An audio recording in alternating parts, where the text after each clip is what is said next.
Once you select the documents in the room and you click on that little pen icon on the top, that's going to automatically open up an envelope here for you, right? And the documents are already going to be in there. So all you would have to change is the name here in the top, which only you can see, right? And so it's a great way for you to know what's inside that envelope. So if in case you're sending so many envelopes, you'll know what's in each one of them.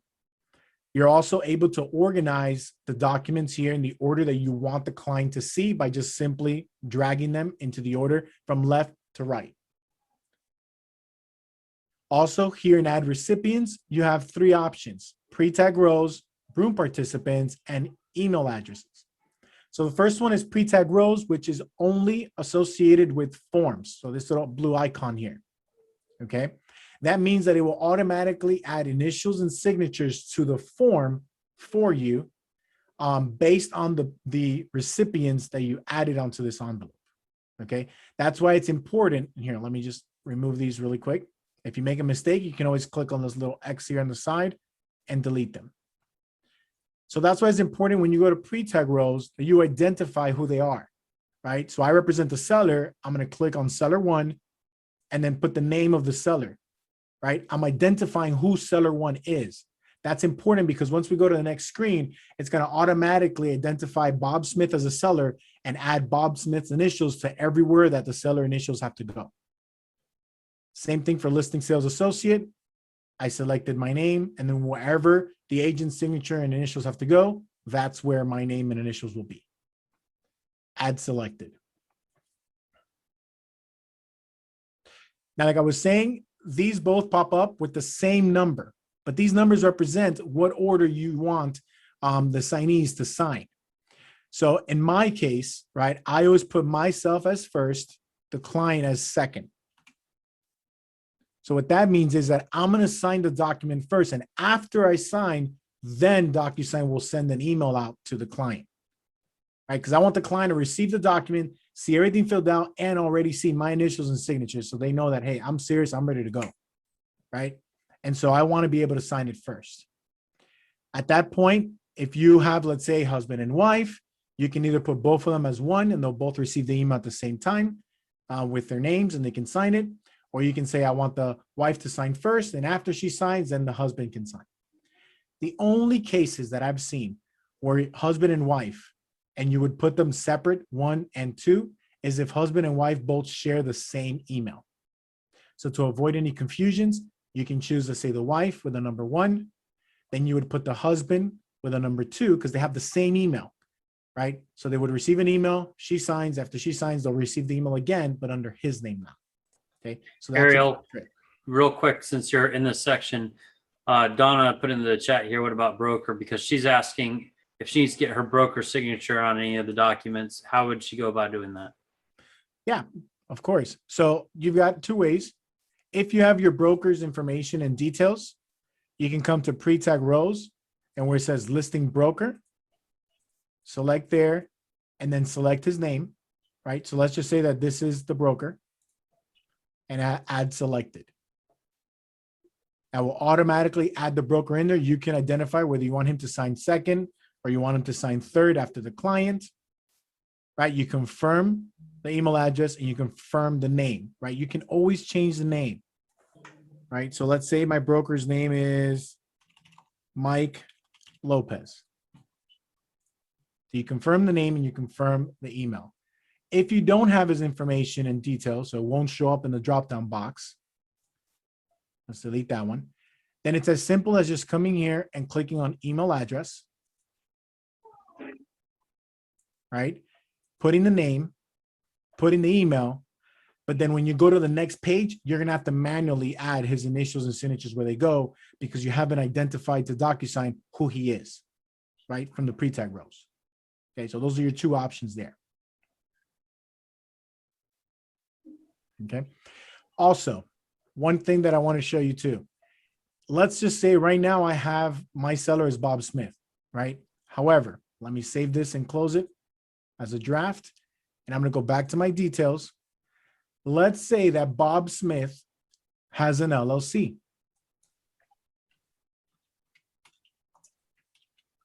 Actually, let me change that. Let's just say Bob LLC. You guys didn't see that. And then, all right, so we got Bob LLC, right? So he's got a company and he's the house, the property is under the company's name because he's an investor or whatever the case is, right? So obviously the document has to have Bob LLC as the seller name. Perfect, not a problem. All right, so let's go back to our envelopes now. I'm going to remove the listing agreement and I'm going to add it again so that it can catch the new name.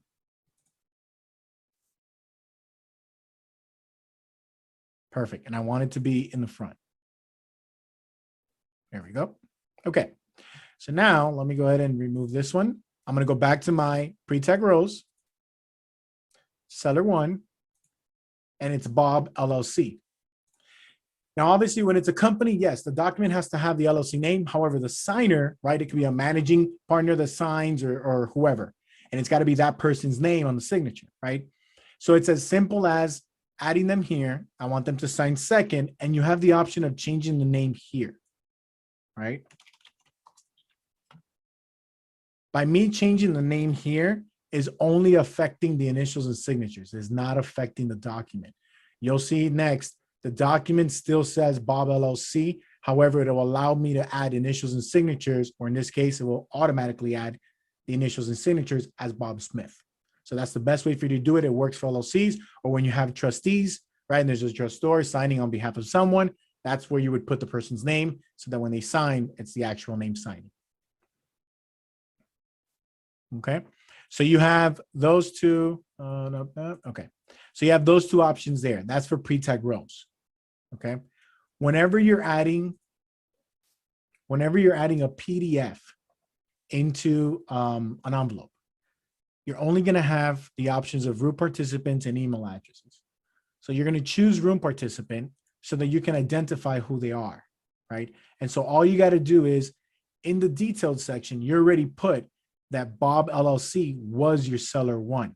So you're identifying him as a seller and you're identifying yourself as the listing agent. And that will automatically add it in there.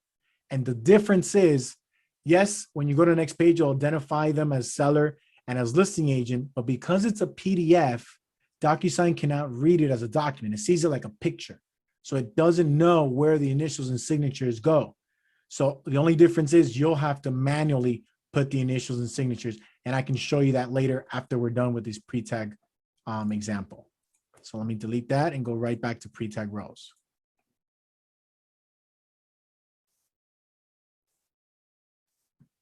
Perfect. So I added my Pretag rows. I want to be able to sign first. My client is going to sign second. And I want to change their name to Bob Smith. Next is the subject line and the email. Remember that this email is coming from DocuSign, not your Gmail, right? So it's important that you put a subject line and it's important that you put a message in the email, right? Hi, Bob. Please review the documents and sign at your earliest convenience. Thanks, Ariel, KW Miami, right? And you put your signature on it.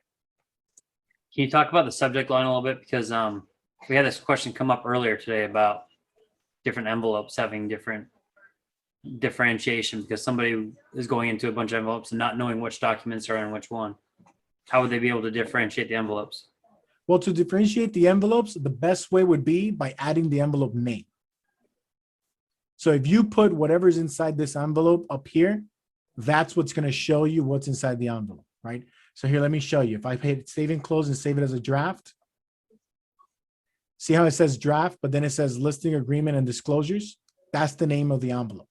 So if I just put right up there in the name, whatever's inside, you'll be able to identify that envelope quickly. All right, great question. So then we'll put here and I can say, you know, please sign or please see listing agreement, right? Any type of subject line you would like. And then the email message. And then we're going to hit next. Now, this is where you get to do like a final review. Make sure everything is good before you send it off for signatures. Okay. Now, remember that we're sending off in this example right now, a form. Linda's because- also asking if you can put in Bob Smith as Bob Smith LLC. In the signature or in the document? I'm assuming that's going to be in the signature. When Yeah, I you mean, you enter the can- initial contact information, can you enter Bob Smith as Bob Smith LLC? Which you just did Bob LLC right there, but Yes, of you can course. put I whatever mean, you need. yeah, you would type in whatever the company's name is.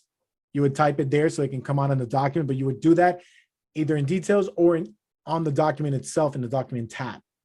Then you would select it and add it into an envelope, and it would stay as Bob Smith LLC or Bob LLC. If you want him to sign as Bob Smith LLC, then just leave his name like that. But if there's a managing person, let's say it's a different person, right? It's, I don't know, John Doe that signs, then you would change the name to John Doe, whoever the signing person is going to be. Same thing with trusts. Same thing with the trust. So here's where you do a final review. Again, we're assuming that all this was already previously completed, right? The document before. And all I'm checking now is all the information, making sure everything is completed and that the initials are where they need to go. So remember, we identified, right, that Ariel Hernendez up here in the left-hand corner in yellow is the sales associate or listing associate. And that the blue, so if I click up here on the left side, I can switch over now to Bob, my client. He represents blue. So seller is the blue initial box, right? So it's perfect. It's correct. And everywhere where the seller needs to initial or sign, you see those boxes automatically already with the date stamps and everything. Okay. If you have to add any additional, then it's as simple as just grabbing over here on the left-hand side where it says initial and dragging it over and putting it wherever you need it to be on the document. Okay. Once this is done and it's ready to be sent out, all you have to do is click here on send. Okay. Now I'm going to click on send. Remember that I put myself first as an agent to sign. So this is now going to send over and it's going to come right back again to my envelopes tab, right? But if you notice the envelope, it says needs my signature. So it's waiting for you to sign before sending it out to your client. Now you don't have to go to your emails and look it up and click it. All you got to do is click right on the envelope. And it gives you an option right here to sign electronically, right? And every time you click on an envelope, it's always going to give you the information of who are you currently waiting for right now to sign and who's waiting after them. So right now, Bob is waiting on me to sign. So I'm going to click here on the sign button. That's going to open up the document and allow me to electronically sign it. So it says, please review the document below. Okay, continue. I'm going to hit the start button. That's going to bring me right to the first initial. And all I got to do is click right on the initial. And you'll see that it adds AH for Ariel Hernendez. And it's going to bring me right next to the next one. And all you got to do is click, click, click, click, click, and I'm done. Notice how it doesn't take me to any other initial or signatures. That means I'm finished. I can click up here on the finish button on the top. At which point I'm done signing my portion of the documents. Now it's going to email it to the client. Now it changes the envelope to waiting for others.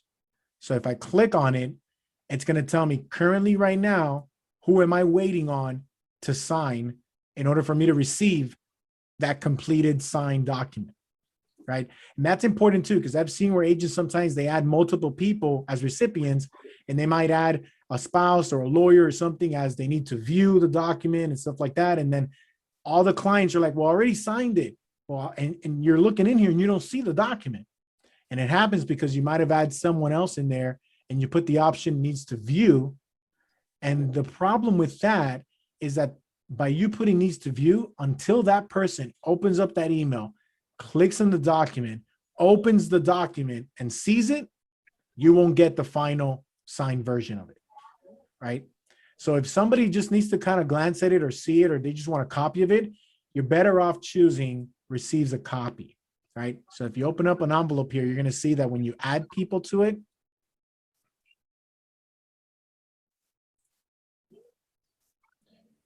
Let me just go back again here. You're going to see that when you add people to it, you have this option right here, needs to sign.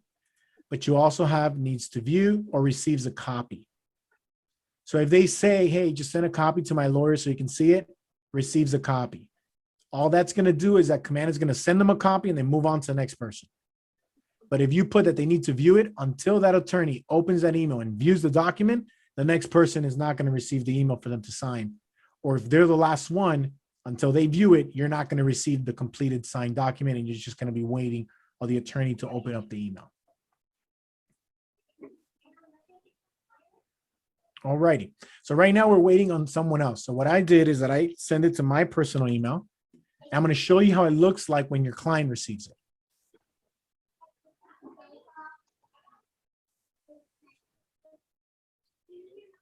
Great. So they'll receive the email and then you're going to click, they're going to click right here where it says review documents.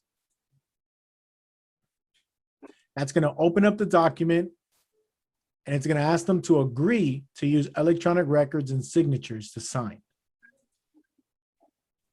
Then you're going to have a pop-up box, right? That's going to ask, hey, do you want to sign in this specific way?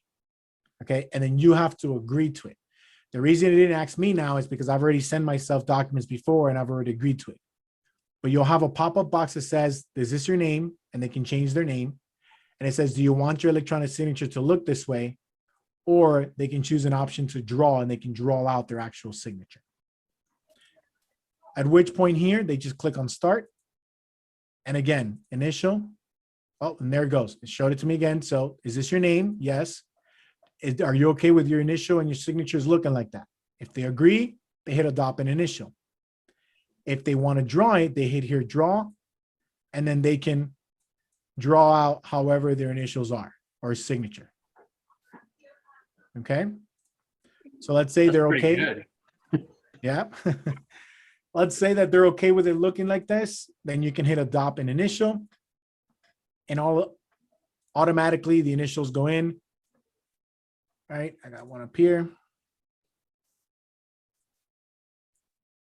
And they're done. So here, good. So now I'm going to go to finish.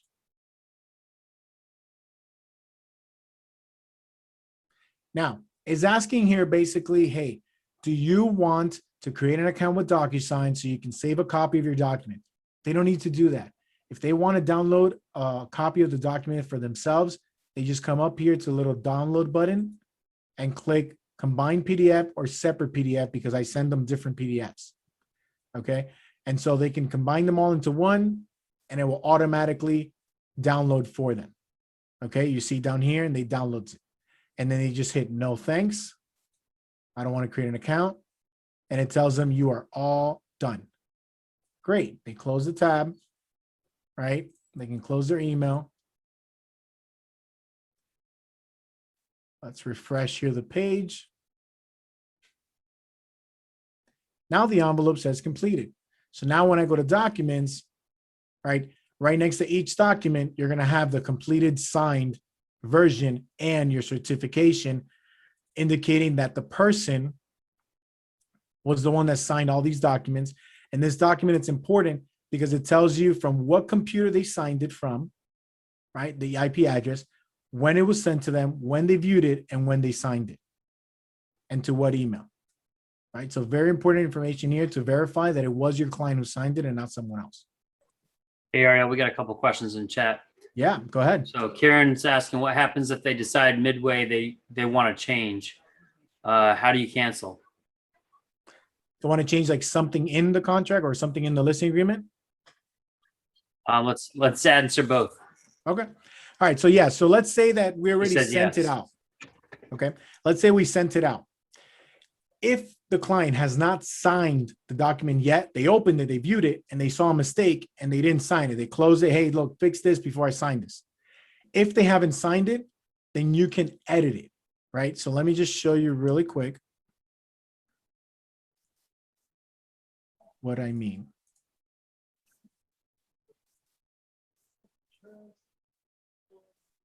So let's say you sent the document over. Come on.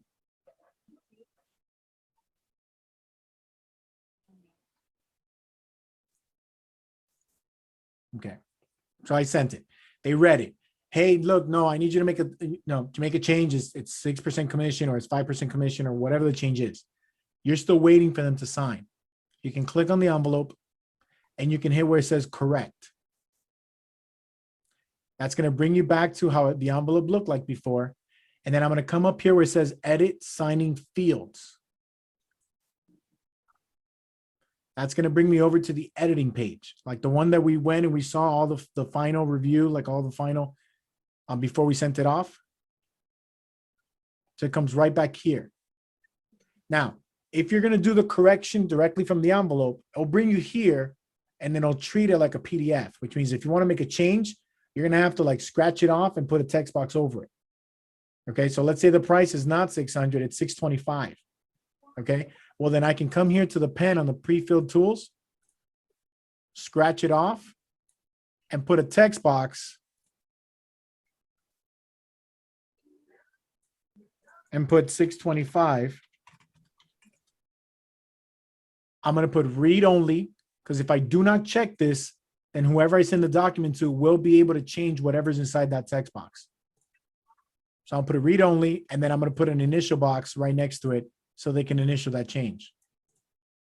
Okay. Now, if you don't want it to look this way and you just want to change it originally directly in the document from 600,000 to 625, then at that point, well, let's say this way here, we made the change, we put the initials. All I'm going to do is hit continue.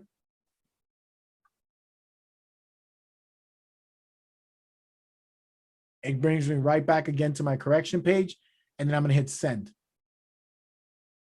And then it'll send it now to the client with that correction on it for them to sign. If you want to edit it right from scratch from the document, and you don't want to put the scratches or the text box or anything, then yes, you would go to documents, directly into the form of the listing agreement, make the change, save it, and then resend it out in a new document to the client, right? So I would save and close it, select it, put an envelope, send it to the client. At which point, if I do that, I'm going to come to envelopes, and that one that I sent that he told me to fix, I would right click and void it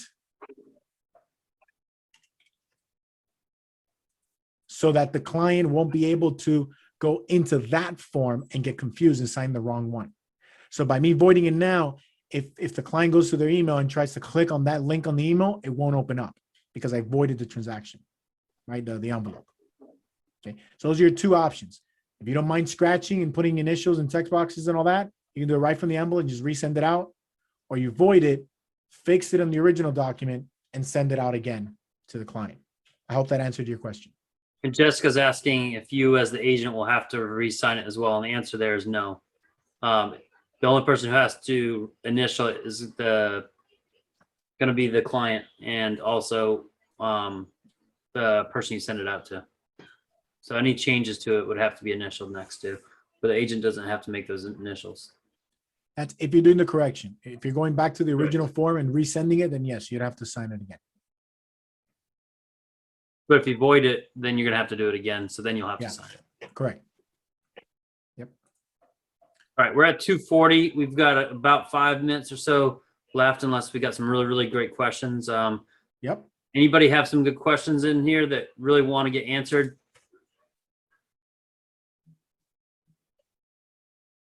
Look for hands raised, put them in the chat, however you want to do it.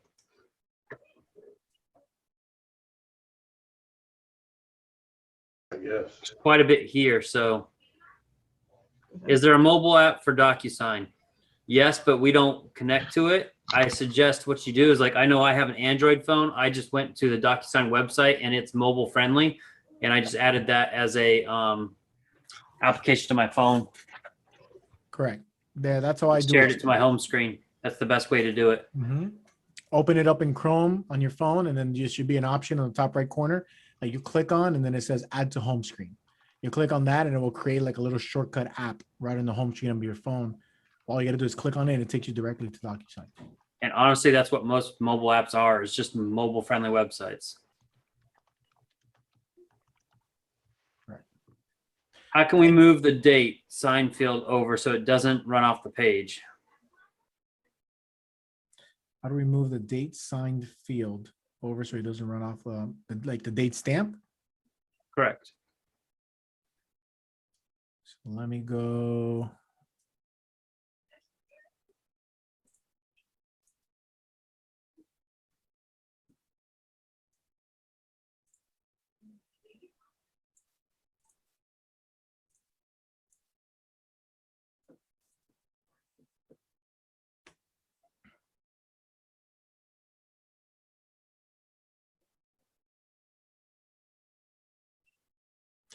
One thing with the date stamp is, if I'm adding a correction and I'm adding initials and date stamp on it, one thing you have to keep in mind is the date stamp here right now, you would think it stops right here. It does not. Remember that when you're doing a date stamp, it is long. Okay, so you have to keep in mind not to put it by the edge of the document, but give it space. Also, you're not able to resize it just like you can with the initials. So always give it space so that when the date, it's going to be a date and a time. When it does imprint it, it has enough space and it doesn't run off the page. Okay, and I can show you an example on the completed document of how it's going to look like.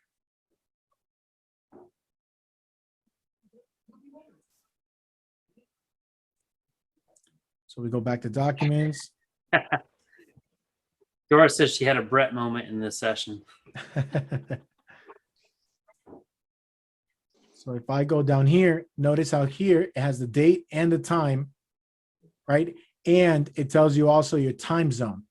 But see how on this one, I put it too close to the page. It gave me the PM, but not the time zone. So you got to keep in mind not to put it close to the edge so it doesn't cut off your date and time. That's the only way that you can avoid it.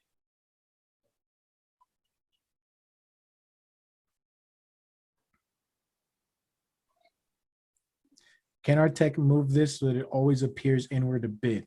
Well, when it's automatic, like with Pretag rows, they do come out where you can see the date and the time. But if you're manually inputting it because it's a PDF or you're doing a counter offer or anything, then you just have to be conscious of when you're adding it, it's not too close to the edge of the page. Karen, do you have an example of a specific document where it may be running over when it's not supposed to? Because if it is running over on any of those documents, it just needs to be pointed out to whoever your market center tech trainer is so we can get that fixed. Hey, Ryan, it was actually like that on that document that Ariel had. It was too far over to the right. And then Karen asked how you move it. You just drag and drop the field. Yeah. I know we can drag and drop it, but can we put it in the right place to begin with? Yeah, we can definitely get it moved. Just got, again, it's just pointing it out to your market center tech trainer. They have a form where they can go in and request that specific, they need to know specifics on it. Like, hey, it's this date on this form on this line, so they can just move it over. Those are my peeps, Ryan. So Um, you guys just got to let me know exactly which forms, because it may be something that I haven't run into. Okay, We're trying to get all of those fixed. okay, super. Thank you. Yep. And Karen, to answer your question, if I'm understanding correctly, is how can you add like another initial or signature after the document has already been signed? No, that wasn't the question. It's a different Karen. Oh, how many Karens? Was that the question? Karen with a Karen? C. Instead of a K, we got a Karen with a C. Line 191 about when the document was sent to the seller. Yes, my broker always says, make sure you sign that because it invalidates the listing agreement if that's not entered. So if we realize we need to do that, can we do that? It doesn't like wipe out initials or anything by making a change is my question really. No, so unlike dot loop, I can still see this is already a document that's already been signed. Right. I can select it, put it back into an envelope. At which case it won't give me the Pretag rows anymore because it's a PDF now. So I'm going to do room participants. I'm going to send it back to Bob, right? Because I forgot for him to initial something. Hit next. My initials and date stamps and all are still going to be there. And now I can just add the additional initial wherever I need it with a date stamp so they know it was date, stamp maybe the next day or something. But see, all my initials are still there. And I can still come and say, okay, well, let's say he needed to initial right here. I can still add the initial box. And then I'll just add a date stamp box right under it so that we know when he initialed it and then send. The it out. only bad thing about your date stamp being there is it's gonna be bleeding into the seller's financing area. So it won't be seen very well. So you might want to try and find like outside where the price is on the other side, put it out over Yeah, there. we can put it right here. So I'll go to the Ariel, right. she's talking about the very end of the document. And the other reason that's important is because that's actually a $250 violation per instance with FREC.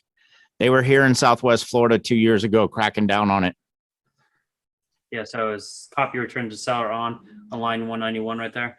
Yeah. Yeah. Because it's really usually after the fact, so. How do So do you know what I do on that one, especially if I'm getting electronic signatures, is I go ahead and fill it out and check email, because when I've sent it for electronic signatures, they've gotten it by email. So I would put the date as a text box. I can Uh-huh. come here where it says checkbox and Mm. put a checkbox right above the email. Go to checkbox values and check it. And then I can just add now, if you want, the initials of the client with the date signature. So they can initial that, yeah, they received it on 5/25. The other Hey Karen, thing, are you gonna be sticking around for the next class? Because if you are, I'm gonna show you an easy way to fix that. I'm getting so much out of this day, absolutely. All right. Great. All right, any other questions? Donna has a question in there. When you have two sellers and you add a text and check the box required field, do both people see the required field or only the first person? Awesome question. It's a great question. I That get is a all the time. great Oh, question. can you repeat? What? All right, It so let me says, go. if you have two sellers and you add a text and check the box required field, do both the people in the required field see it or only the first person? So only the first person. However, there is a way for you to have both of them to see it. So let me come here to Pretag rows. I can't wait to hear. The suspense. Yes, drum roll. Should be playing some music. So let's say that this is seller one and seller two, right? Let's go to next. Hey, Ariel, I just have to tell you, the error sign in the top right corner of your browser is driving me nuts. The error. Oh. Me too, man. It's either that or it's update. Those two drive me nuts. All right, so I'm here, right? Right now, it's identifying Bob, and right, it's all yellow. So if I add a text box and I write something in it, even if I put read only or required field, only Bob is going to see it. Right. If I want Bob and the second seller, Ariel or whoever it is, to see it, then I'm going to come here where it says collaboration, and I'm going to check on recipients can collaborate. Now both parties can see this box. Oh, thank you. You're welcome. You're a genius, Ariel. You're welcome. Now, another important feature, when you're doing the seller property disclosure, right? And you have all the options where the seller can, let's say seller one can put all the yes, no, I don't know, or whatever. If you put those boxes as collaboration, recipients can collaborate and changes require initial. If seller one fills it out, but seller two comes back and says, no, that's actually a yes or a no, and they make a change, it will require for them to initial that change next to it. Lisa put in the chat, there is a DocuSign app. Yes, there is, but it will not work with what we're using, at least unless they've updated something. DocuSign is for e-signature. It's not for rooms. Correct. So what you need to do is you need to go again into the browser within your phone and just save it as on your home screen. And you can just access it as a mobile, basically like a mobile app, but it's through your browser. And yes, you can do it mobilely. It's very mobile responsive. Yeah. All right, Ariel, do you have anything that you wanted to go over at the end? Did you have a Kahoot or anything like that? I did have a Kahoot if we have time. So what we'll do is we got 10 minutes left. So until the next class. So if you want to do a Kahoot, which is just a quick quiz with Ariel, it's fun. And you can win a 20-minute session with you. Yep. All right. So whoever wins this, go ahead and go to kahoot.it on your mobile phone and enter in this pin, and you will be able to answer. How many questions do you have? I think I have like 8 or 9. All right, so I have 8 or 9 quick questions that you can go through, and then the winner will get a session with Ariel where you can ask him anything. If you don't want to play, that's fine. You can go take a break, but we're gonna have some fun with this. All right, Becky, the queen of Kahoot. I'm trying, Ariel. Becky really wants that session with Ariel. I would donate it to an agent. Becky, is Palm Beach East your market center? Yes. Those are your peoples? Yeah, we're having a party here today. It's an all-day thing. Right. Breakfast, lunch, and happy hour. Wow. If I can get my car fast enough, I'll be down there by happy hour. All What time's right. happy hour start? As soon as you guys are done. I won't be there fast enough. Oh, then 5 I'm doing the o'clock. last session in Especially the since I'm car. teaching the last one. All right, Is that- we got is that 17. everyone? Let's go ahead and start. All right, let's do it. No more people can jump on.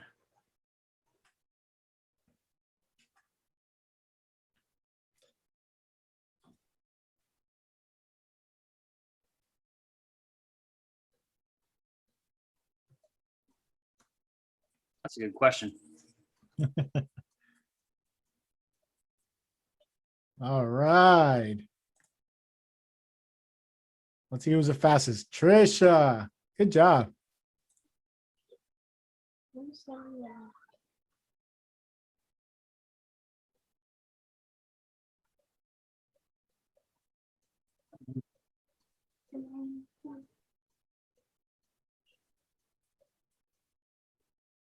Good details. All right. All right, true or false? The initials and signatures are added in the document section while filling out the form.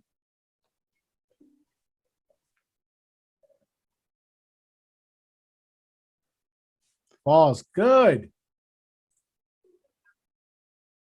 Ooh, Stacy's coming for Tricia. Once you select the document, which icon do you click on to send for electronic signatures?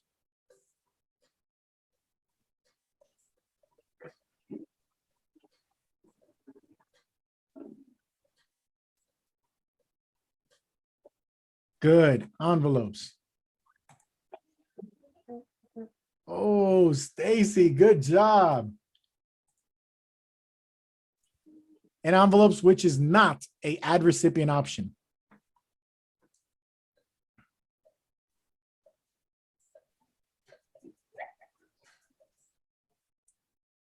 That's kind of tricky, Ariel. I gotta throw at least one tricky one. I did give extra time on it. Good job, client row. You only have pre-tag rows, room participants, and emails as ad recipients. Guys, that wouldn't be fair. And envelopes, for initials to automatically appear, which option should you choose?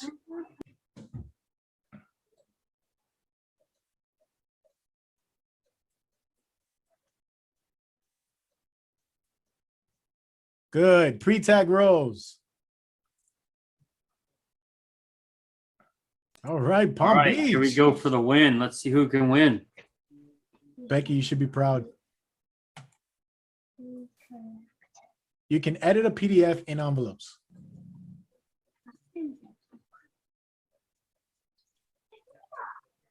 Yes, that is true. You can edit the PDF in envelopes by adding text boxes, scratching off, right, and doing all the initials. Good. All right. Well, thank you so much for playing, guys, and thank you so much for coming to the class. Again, if you have any questions or anything, feel free to reach out. Good job, Lynn. Good job, Tamara. And number 1, Palm Beach. Good job, guys. And tomorrow's Palm Beach East as well. Good job, guys.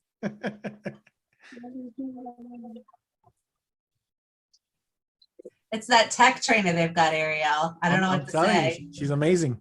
Doing a great job. All right, so Gail, you had a question on here. If you have 2 required signatures, don't you need to update the recipient to be different?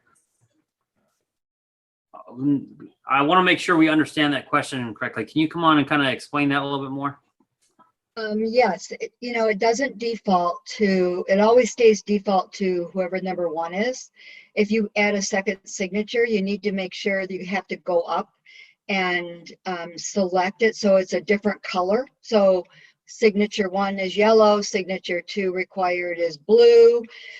And if you don't do that, it will not route correctly. But my question is then, are they both in number 1 position when you send the document, or do you put number 1 and number 2? Ariel, you want to answer that? So if I understood it correctly, when I'm working on the document, on the top left corner, you have like the yellow one and the blue one. Right. If I have the yellow one, which is seller 1, and I'm adding a text box, but that text box is supposed to be for seller 2. Is that what you're Yes. referring to? No, So that- well, yes, but they would be different colors for seller 2, right? Correct. And so here, I'm going to share my screen again. And then when you add a recipient, it always defaults to 1. Correct. If you have 2 signatures required, should you change it to 1 and 2? Yes. So like I said earlier, it really depends on you. If you want seller 1 to sign first, and then after seller 1 signs, seller 2 then receives the email, then you'll put 1 and 2. If you don't mind both of them receiving the document at the same time and just signing it simultaneously, then you can leave it as 1 and 1. The only time that I would strongly recommend you put seller 1 as 1 and seller 2 as 2 is if they're husband and wife and they both share the same email address. And I would put one of them, let's say, I don't know, the wife as number 1, and then the husband as number 2, so that they receive the email. She knows that she's the one that needs to sign. Then it comes back under his name and he signs. Okay. And if you add a box here and you realize, oh my God, this is under Bob and it's supposed to be under Ariel, you can easily come here on the right-hand side where it says recipient and just change it to the next person, and it changes colors. Okay. So like But even if do you an didn't initial- do that and they've signed, then you have to void the document and start over if they've signed incorrectly. Yeah, so if they signed Okay. incorrectly on the entire document, then yes, you'd have to avoid it and then send it off again. That's why it's important when you're doing it on the form that you're doing a pre-tag rows, that you identify who seller 1 is and then the name, and then who seller 2 is in the name. So DocuSign knows where to put all the initials and signatures correctly. Right. Mhm. But if they share the same email address, then you have to change it to seller 1, number 1, and when you distribute, and seller 2 Well, separately. I would, just so that they don't get confused, right? So I Because it can always easily- defaults to just to 1. Correct. Yeah, all of them, you can add 10 signatures. They're all Right. going to be ones all the way across. Okay. And then you decide, Okay. okay, who's going to be first, second, third, fourth, right? And so on. Okay, Mhm. thank you. You're welcome.